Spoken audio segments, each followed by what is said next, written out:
नमस्कार और आप देख रहे हैं न्यूज इंडिया टीवी और मैं हूं आपके साथ आयुषित सिंह। आरुख करते हैं खबरों का। जबलपुर के सिविल लाइन थाना क्षेत्र अंतर्गत आने वाले छुई खदान राम मंदिर के पास रहने वाले टीकाराम पटेल पर 3 बदमाशों ने चाकू से प्राणघातक हमला कर उसे गंभीर रूप से घायल कर दिया। घटना को अंजाम देने के बाद आरोपी फरार हो गए। यहाँ घटना की खबर से पुलिस बेखबर नजर आई, जहां पुलिस को इस घटना के बारे में कोई भनक नहीं थी कि उनके क्षेत्र में कोई इतनी बड़ी चूक वाली घटना हुई है। एडिशनल एसपी प्रदीप कुमार शिंदे द्वारा बताया गया कि मेडिकल पहुंचे परिजनों ने दी जानकारी। सिविल लाइन थाना क्षेत्र अंतर्गत छुई खदान निवासी टीकाराम पटेल अपने घर के पास खड़ा हुआ था। मोहल्ले के रहने वाले अनु कटिया, गोला और एक अन्य साथी ने बिना किसी बात पर चाकू से हमले से टीकाराम की अतड़ी बाहर आ गई। चाकू से हमला कर उसे गंभीर रूप से घायल कर दिया गया, जहां घटना को अंजाम देने के बाद तीनों आरोपी मौके से फरार हो गए। घटना में घायल हुए युवक को इलाज के लिए परिजन विक्टोरिया अस्पताल लेकर पहुंचे, जहां टीकाराम पटेल की हालत गंभीर होने की वजह से उसे जबलपुर के मेडिकल अस्पताल में रेफर किया गया है।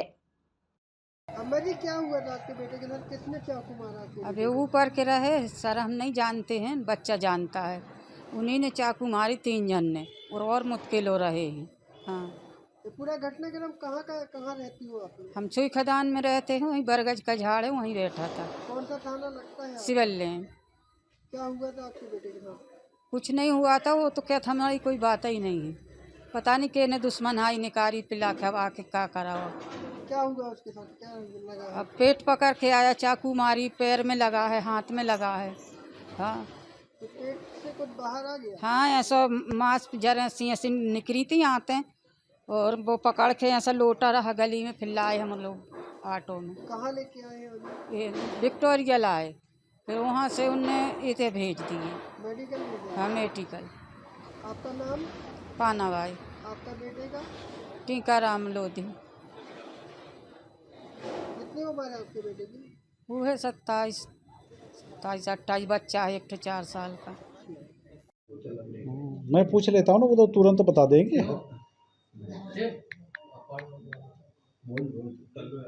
अब यार तुम पूरा दिन भर का सिलेबस जानकारी भी तो रहना है। दे दीजिएगा जो होली में जो अपन उठा रहे हैं तेरे सारे लोग को, बदमाश लोग को उठाने के बाद ही बताएंगे। ये बताओ, कल कोई एक मामला पंजीबद्ध हुआ है, एक बंद कर दो ये पहले चालू करो। ये सिविल लाइन थाने में कल की घटना है, ये छुई खदान एरिया की। इसमें टीकाराम पटेल नामक व्यक्ति को 3 लोगों ने मारपीट किया है। इसमें हमने हत्या का प्रयास का धाराओं के अंतर्गत अपराध पंजीबद्ध किया है। अभी आरोपी अरेस्ट नहीं हो पाए, हम शीघ्र ही तीनों आरोपी को अरेस्ट कर लेंगे। जो पीड़ित है वो अभी हॉस्पिटलाइज है, अंडर ट्रीटमेंट है, और इसके बारे में हम लगातार इन्वेस्टिगेशन कर रहे हैं। इसमें जो लोग भी और लिप्त होंगे उनके विरुद्ध भी हम कार्रवाई करेंगे। प्राथमिक रूप से जानकारी ये है कि आरोपियों ने जो पीड़ित है उसको धारदार हथियार से चोट पहुँचाई है। अभी ये मामला इन्वेस्टिगेशन में, इन्वेस्टिगेशन के बाद ही हम कह पाएंगे कि एग्जैक्ट क्या बात था। जबलपुर से सनसनीखेज मामला सामने आया है, जहां स्पा सेंटर में लड़कियों से देह व्यापार करने के लिए दबाव बनाया जा रहा है। शहर में संचालित ऐसे ही एक स्पा सेंटर में काम करने वाली युवती ने थाने पहुंचकर इसकी शिकायत की है, जहां उसने बताया कि ग्राहकों को खुश करने के लिए उस पर दबाव बनाया जा रहा था, जिसके बाद पुलिस ने मौके पर दबिश देते हुए कागजात और अनैतिक गतिविधियों को लेकर जांच की, लेकिन मौके पर ऐसे कोई भी साक्ष्य नहीं मिले गए। वहीं ओमती थाना क्षेत्र में संचालित स्पा सेंटर में काम करने वाली युवती ने यहाँ सनसनीखेज आरोप लगाया है।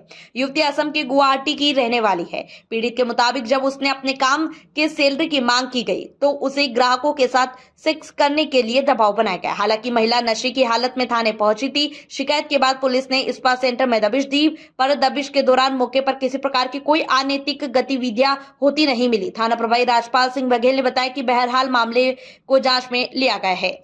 वहीं पीड़िता का कहना है कि स्पा सेंटर में कैमरे लगे होते हैं, जब भी पुलिस आती है तो कैमरों की मदद से पहले ही लड़कियों को गायब कर दिया जाता है। वहीं उसके साथ भी गलत काम करने का दबाव बनाया जा रहा था। जब उसने काम करने से मना किया तो उसकी सैलरी नहीं दी गई। वहीं शिकायत के बावजूद भी पुलिस को मौके पर कोई साक्ष्य नहीं मिले, जिससे ये साबित हो कि स्पा सेंटर में कुछ गलत काम किया जा रहा था। बताएं क्या हुआ था और आप यहाँ आई थी, शिकायत की, आपके साथ क्या घटना घटी और आप कहाँ से आई हैं और क्या हो रहा है स्पा सेंटर में? मैं तो बहुत दुखी हूँ इस चीज़ के लिए। स्पा के लिए इंसान देहा मेरे को आता नहीं है। हाँ, हिंदी मतलब देह व्यवहार कर रहे हैं। देह मतलब सेक्स वगैरह ये सब चलता है। रसल चौक में जैसे वैदिक को छापा गिरा, इधर में भी छापा गिरना चाहिए उस गली में।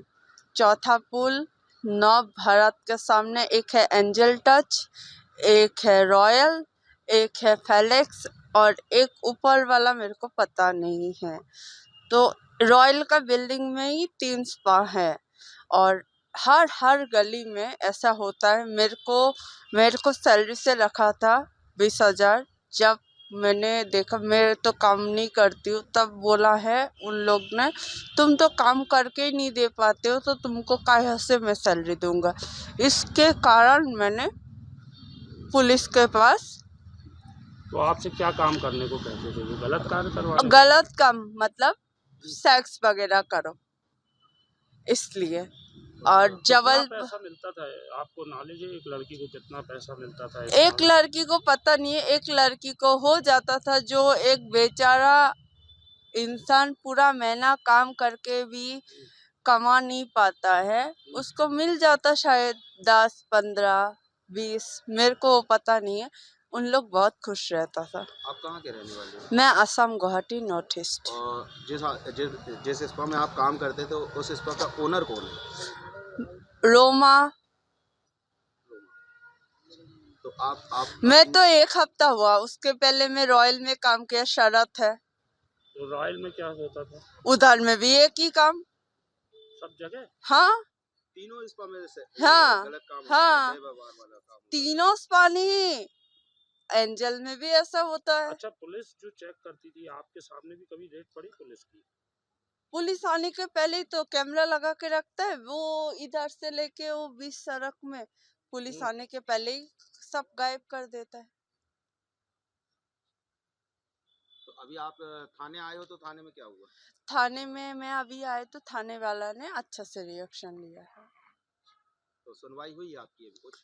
अभी नहीं, अभी थोड़ा सा वेट कर रही हूँ। अभी स्पा गए थे तो कितने लड़कियों कितने लड़के पकड़े गए? अभी गया था तो 3 लड़का पकड़ा गया, लड़की को पता नहीं है, अभी रो रहा है लड़की लोग। मतलब मेरे को 1 दिन 2 दिन से पहचान रहे, दीदी मेरे को लेके जाओ ना, क्यों ऐसा ऐसा, बस। ठीक है। और अभी आपको वहाँ पे कुछ प्रेशराइज वगैरह तो नहीं किया जा रहा है? प्रेशराइज करने से मैं बोल दूंगा ना, आप लोग का नंबर ले लूंगा। ठीक है। जी भैया, एक स्पा सेंटर में कुछ कार्रवाई हुई है, क्या कैसा पूरा मामला है? नहीं, ये स्पा सेंटर में एक महिला कर्मचारी है, वहाँ काम करती है, वो आई हुई थी, उसको वहाँ काम भी करती थी, उसको सैलरी को लेके कोई इश्यूज भी थे कि उसको पैसे से नहीं दे रहे, तो उस संबंध में उन्होंने शिकायत भी की थी। और वहाँ सर मुझे संदेह भी है सर वहाँ कुछ अनएक्सपेक्टेड अनवांटेड चीज़ें भी हैं, तो तत्काल वरिष्ठ अधिकारी संज्ञान में लाके टीम को, महिला इंस्पेक्टर और हमारी टीम के साथ में इनको उस महिला कर्मचारी के साथ भेजा था तस्दीक कराने के लिए, और इसकी जो समस्या है उसको भी वहाँ पर जांच करवाएं। तो वहाँ पर जाने के बाद मौके में गए तो वहाँ पर जैसा जो उन्होंने एक अनवांटेड चीज़ के संबंध में बताया था, जब वहाँ पर गए तो 2-3 लोग वहाँ पर मिले हुए थे, बाकी कोई महिला वहाँ पे कर्मचारी नहीं मिली है। और उस संबंध में उसकी कर्मचारी उन्होंने बताया कि हमारे यहाँ काम करती थी, तो कुछ उनकी जो नियम के अनुसार चीज़ें नहीं थी, इसलिए उनको शायद उसको काम में नहीं रखा हुआ या आज मना कर दिया हुआ, इस बात की शिकायत की थी उसने। और उनकी जो ऑलरेडी पहले भी, इसके पहले हमारी पुलिस टीम ने संयुक्त रूप से भ्रमण करके जितने भी ऐसे टाइप की स्पा सेंटर है, जो भी अन्य सेंटर, उसमें भी पहले तस्दीक करके, और बहुत सारे इनके डॉक्यूमेंट पहले भी हमारे पास आ चुके थे, तो उस पर आज जाके वेरीफाई किए, तो उनके डॉक्यूमेंट भी लेके आए, वो सब अभी जाँच कर रहे हैं। कुछ लड़के मिले हैं वहाँ पे जो रेलवे कर्मचारी हैं सर? अब वहाँ पे जो लड़के हैं बताया कि 2-3 वहाँ पे मिले हुए थे सर, जो अब चूँकि स्पा सेंटर है, मसाज के या किस हिसाब से गए थे वहाँ पर, तो उनसे भी पूछताछ कर ले रहे हैं। 6 से 7 ऐसी अनवांटेड चीज़ें कोई नहीं मिल पाई जिसके बारे में अपन उसमें आगे और वो कर पाए। 6 से 7 लड़कियाँ थी? नहीं, ऐसा 3 से 4 लड़कियां वहाँ पे थी। नहीं, ऐसा अभी तक मेरी जानकारी में नहीं आया। महिला भी बहुत तेज शराब के नशे में थी। हाँ, वो महिला जो आई है, जो सूचना करता है, वो अभी है, तो बताया कि शायद वैसा कुछ है उसमें। उसका कहना है स्पा वाले उसके ऊपर दबाव बनाते हैं गलत कामों के लिए। अब उस संबंध में अब देखते हैं, चूँकि वो लड़की खुद अभी थोड़ी ऐसी स्थिति में, और बात करते हैं क्या है उसमें, जाँच करते हैं। बोर्ड परीक्षाओं के मद्देनजर खनिया थाना पुलिस ने कोलाहल अधिनियम के तहत कार्यवाही करते हुए रौनक डीजे को जब्त कर लिया। यहाँ डीजे थाना क्षेत्र के सामने बुलेरो GLX पर तेज आवाज में बज रहा था। पुलिस के निर्देश न मानने पर ड्राइवर पुष्पेंद्र लोधी को हिरासत में लेकर वाहन व डीजे जब्त कर लिया गया। इस कार्यवाही की स्थानीय लोगों ने सराहना की, जिससे परीक्षार्थियों को राहत मिलेगी और ध्वनि प्रदूषण पर नियंत्रण रहेगा। पुलिस ने चेतावनी दी है कि आगे भी कड़ी कार्यवाही होगी। श्रीमान जिलाधीश महोदय का आदेश है कि बच्चों की जो परीक्षा चल रही है इंटर की और 10th की, तब तक परीक्षा चलेंगी, तब तक 2200 बजे तक सुबह 6 बजे तक कोई भी डीजे नहीं बजेगा। किंतु रात्रि को जब सूचना मिली तो एक आदमी बहुत जोर जोर से डीजे बजा रहा है, तो हम लोगों को भी सूचना मिल रही थी, हम लोगों को आवाज़ भी आ रही थी कि जब उस समय बजे 10:40 हो रही थी और जोर जोर से डीजे बज रहा था। उसको समझा तो नहीं माना, वो कहने लगा कि हमें टीका हो जाने तभी हम बंद करेंगे। चूँकि परीक्षा चल रही थी, इस कारण डीजे पर कार्रवाई की गई है, डीजे को जब्त किया गया है तथा आरोपी पुष्पेंद्र लोधी निवासी कमालपुर को गिरफ्तार किया गया। कितने डीजे एक डीजे है, मैं गाड़ी पर कसा था जीप पर, उसको जब्त। मंडी मदार टेकरी स्थित हजरत जमाली बाबा साहब के दरबार में आम रोजा अफ्तार का आयोजन किया गया। जबलपुर मुस्लिम धर्मावलंबियों का पवित्र रमजान माह पर जगह जगह रोजा अफ्तार का आयोजन किया जा रहा है। आज मंडी मदार टेकरी स्थित हजरत जमाली बाबा साहब के दरबार में आम रोजा अफ्तार का आयोजन किया गया, जिसमें सैकड़ों रोजदारों ने शिरकत करते हुए अफ्तार में शामिल हुए। मगरिब की नमाज अदा करने के बाद दुआ मांगी। रात्रि 10 बजे दरबारी कव्वाल ने सूफियाना कलाम पेश किए। सैकड़ों अकीदतमंदों ने दरबार में हाजिरी लगाई। इस अवसर पर रात्रि 2 बजे रोजा रखने वालों के लिए सहरी का एहतमाम किया गया। बिस्मिल्लाहिर्रहमानिर्रहीम, अल्हम्दुलिल्लाहि रब्बिल आलमीन। अल्लाह का पनाह करम अफैज कि आज हम सबको माह रमज़ान का रोज़ा रखने की हिम्मत कुव्वत ताकत अता फरमाई है। उसी रब्बिल कायनात के सदके तोफैल में आज दरबार जमाली में उर्स का एहतमाम किया गया। दरबार जमाली का उर्स मुबारक, जो उर्स का शुरुआत बाद नमाज जोहर चादर पोशी गुल पोशी से हुआ और बाद इसके अफ्तार हुआ। अफ्तार में हज़ारों की तादाद में लोग शिरकत किए और औलिया कराम बुजुर्गान दिन की फील बरक़ात से मालामाल हुए और माह रमज़ान माह सयाम की रहमत व बरक़ात से मामूल हुए। हम इसी के साथ दुआएं करते हैं कि जबलपुर शहर में और हिंदुस्तान में अमन और शांति बनाए रखे। माह रमज़ान की फजीलत से हर एक के दिलों में इंसानियत और मोहब्बत का पैगाम भेजते रहें और दरबार जिस तरह साधु संत महात्माओं के दरबार से मोहब्बत का पैगाम मिलता रहा, इसी तरह जो है आज दरबार जमाली से मोहब्बत का पैगाम दे रहे हैं। और बाद नमाज तरावी ठीक 11 बजे दरबार जमाली में महफिल समा का अहतमाम होगा और कुल की महफिल होगी। उसके बाद उर्स का अख्तिताम होगा। खादिम बाबा जमाली दरबार जमाली। जबलपुर के मदन महल थाना के राइट टाउन में रहने वाले आदित्य मिश्रा की पत्नी पूजा मिश्रा और उसके मायके नरसिंहपुर में रहने वाले युवक आकाश नेमा ने आदित्य मिश्रा की नौकरी पटवारी में लगवाने के नाम पर 38 लाख रुपए की धोखाधड़ी की और पत्नी द्वारा सोने के जेवर खुर्द-बुर्द करने के मामले में चौकी प्रभारी बस स्टैंड दिनेश गौतम ने बताया कि पुलिस ने पीड़ित पति की रिपोर्ट पर आरोपी आकाश नेमा और आदित्य की पत्नी को गिरफ्तार किया गया था, जहां दोनों ने पुलिस ने धोखाधड़ी के मामले में जेल भेज दिया था।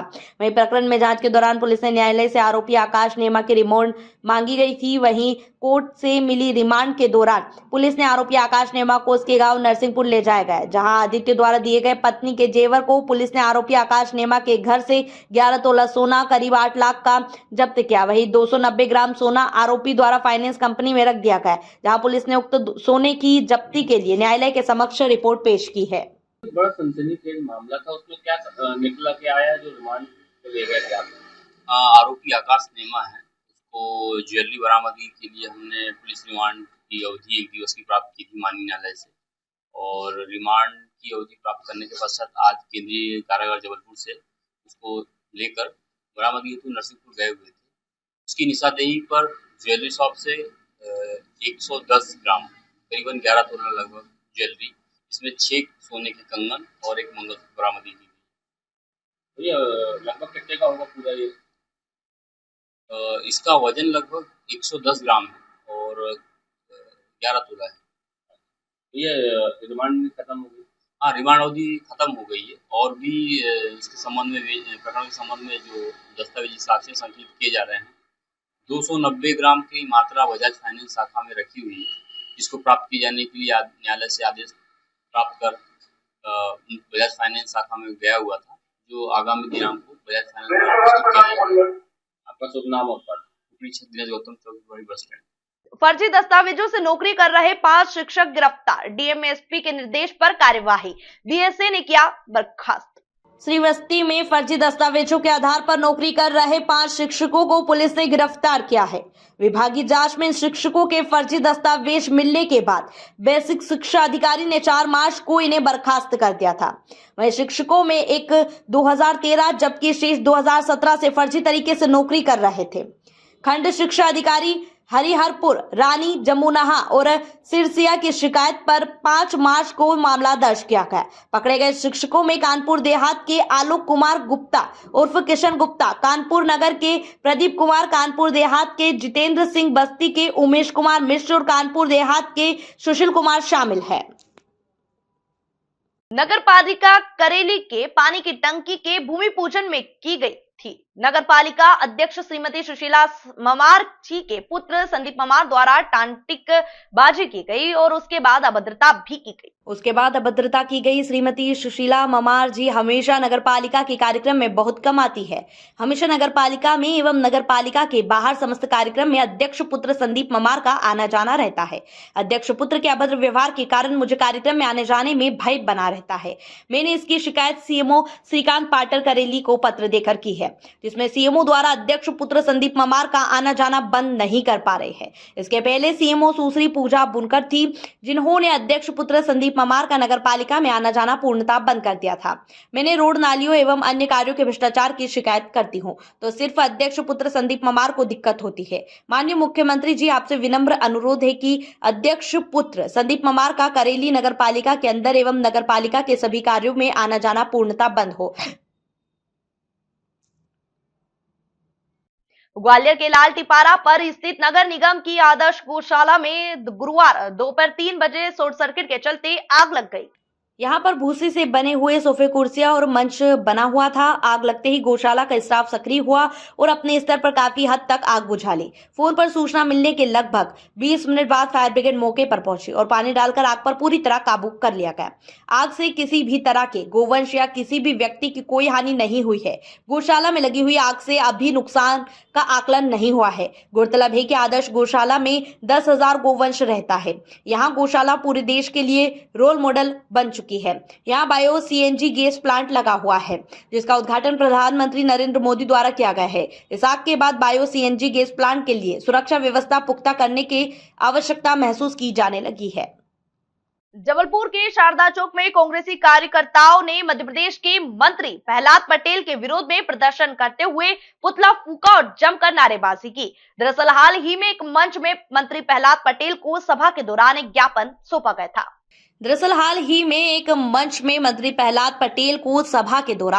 सौंपा गया था। इस दौरान उन्होंने अपने लहजे में कह दिया था, जब देखो सरकार से भीख मांगने आ जाते हैं।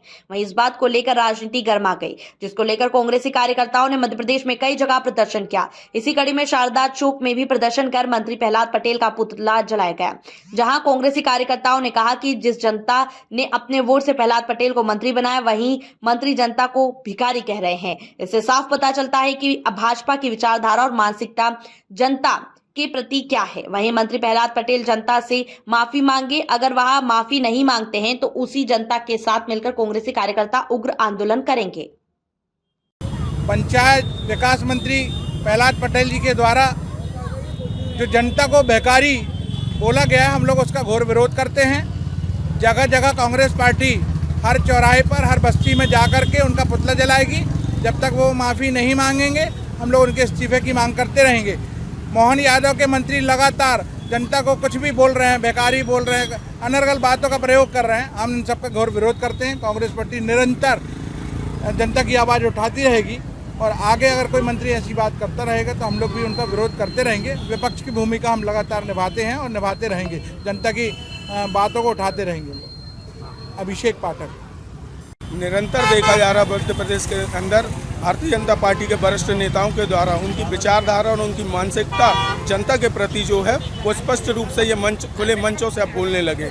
इस प्रकार से अमर्यादित शब्दों का उपयोग जिस जनता के वोट के मायने से आप उस पद पर पहुंचते हैं और वहां से जनता अपना अधिकार के लिए अगर उनको ज्ञापन देती है, उनसे अपने कार्य के लिए प्रार्थना करती है, तो मंच से खुले रूप से प्रहलाद पटेल जी ये कहते हैं कि जनता भीख मांगने का कार्य कर रही है। हमें ये बताएं प्रहलाद पटेल जी, मध्य प्रदेश की जनता अगर आपको मंत्री पद तक पहुंचाती है तो वो अपने कार्यों के लिए किसके पास जाके बात करेगी?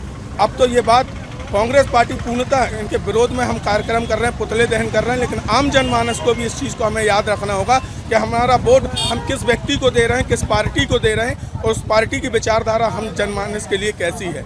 ये प्रश्न चिन्ह उठाती है भारतीय जनता पार्टी के ऊपर इन नेताओं के बयान कि ये इनको जनता से कोई सरोकार नहीं है, सिर्फ ये सत्ता के जोश में सारे घमंड की परिकाष्ठा पार कर चुके हैं, किसी भी प्रकार की जनता को सहयोग देने और उनको देश नहीं है। आज हमने शारदा चौक में प्रहलाद पटेल जी का पुतला दहन करा है, जिसमें संपूर्ण नगर कांग्रेस कमेटी के कार्यकर्तागण उपस्थित रहे। पुरुषोत्तम गिरी गोस्वामी, कांग्रेस। जबलपुर पुलिस अधीक्षक संपत उपाध्याय के साथ समक्ष पहुंची एक बुजुर्ग महिला श्यामाबाई और उसके पुत्र सुधीर तिवारी, जो कि कोतवाली थाना अंतर्गत SBI कॉलोनी में रहते हैं, और पुलिस अधीक्षक से न्याय की आस करते हुए इच्छा मृत्यु की मांग की है। आखिर कौन है यहाँ महिला और इसका बेटा जो जबलपुर पुलिस अधीक्षक से इच्छा मृत्यु की मांग कर रहे हैं? आपको बता दें, यहाँ बुजुर्ग महिला के 2 पुत्र हैं, जिसमें एक सुशील तिवारी जो शराब की दुकान में काम किया करता है और अपने भाई और माँ को मारता पीटता, रोज गालियां दिया करता है, जिससे परेशान होकर माँ और भाई के द्वारा लगातार पुलिस अधीक्षक कार्यालय में शिकायत की जा रही थी। इस पर किसी भी प्रकार की सुनवाई ना होने पर बुजुर्ग महिला और उनके बेटे के पास इच्छा मृत्यु के अलावा कोई आस नहीं बची, जिसको लेकर मीडिया के सामने जानकारी देते हुए बुजुर्ग महिला ने रोते हुए अपनी व्यथा सुनाई और इच्छा मृत्यु की मांग की। बुजुर्ग महिला ने आशंका जताई है कि उसका बेटा मारकर प्रॉपर्टी हड़पने के चक्कर में है, क्योंकि जब बंटवारा हो चुका है तो बेचने क्यों नहीं देता है। जो भी ग्राहक आता है उसे मना कर देता है और साइन नहीं करता है। SP साहब करने आया रहा, जो मेरे आश्वासन दिया गया है, भाई से भी, भाई ने भी बोला कि हो जाएगा, नहीं तो मैं अपनी इच्छा मुक्ति से आया रहा कि मैं इच्छा मुक्ति चाहता हूँ। आप और आपकी माँ? हाँ, क्योंकि अब जीने से क्या मतलब, जब अपनी धन दौलत ही खुद की ना हो सके तो किस जीने से क्या मतलब। कितनी दफ़ा आ चुके हैं? मैं कम से कम 5-6 बार आ चुका हूँ। अब आज मेरे को आश्वासन मिला है और मैं इस आश्वासन में चाहता हूँ कि हो जाएगा। भाई भी बैठा है, नहीं होता तो मेरी इच्छा मुक्ति तो मैं चाहूँगा ही। ठीक है, कहाँ का मामला है, क्या विवाद? ये SBI colony, state bank colony का मामला है। मैं अपना आधा हिस्सा भेजना चाहता हूँ। जो भाई बहुत प्रॉब्लम खड़ी करता है बार बार, कई बार मेरा बयाना हो चुका, ये हो चुका, करवा देंगे। अब आज आश्वासन दे के जा रहा है और अगर अब नहीं होता है तो मैं अपनी इच्छा मुक्ति को माँ के साथ। हाँ। आपका नाम? सुधीर तिवारी। भाई यही मेरा काम हो जाए। अच्छा, और काम नहीं होगा तो मैं तो मुक्ति अपनी कर ही दूँगी। अब आपने इच्छा मुक्ति की मांग की है? हाँ, मैं सब चीज़ों से मांग कर रही हूँ। अच्छा, क्या कहाँ का विवाद है, क्या मामला है? मकान का विवाद है मेरा, कई ग्राहक चलेगा तो को नहीं पा रहा। कहाँ पे है आपका मकान? ये है वहाँ स्टेट बैंक कॉलोनी। कितने चक्कर आप आ चुकी है SP हम ऑफिस? 3-4 बार है आ चुके। क्या आपका काम नहीं हुआ अभी तक? अभी तक नहीं हो पाया। क्या बोला है अब बोल रहा है हम देखो क्या होता है, कुछ नहीं बोल पा रहा, हमारी शक्ति नहीं है अब आगे से। तो क्या करेंगी आप अगर ये काम नहीं हुआ तो? आप मैं क्या करूँगी, किसको क्या करूँ बताओ, मैं मर जाऊँगी अब तो। क्या नाम है लड़के का? एक का नाम सुनील है, एक का नाम सुधीर है, इसका सुधीर है, उसका बड़ा का सुनील। अच्छा, तो क्या करता है वो? तो बैठा हुआ कौन क्या करता है, काम क्या करता है? दारू की दुकान में काम करता है। क्या चाहता है वो यही चाहता है, फिर बिक जाएगा, फिर बिक जाएगा, फिर बिक जाएगा, बैठा था है वो तो बैठा, बुला लो। ठीक है, आपका नाम बताइए। श्यामाबाई।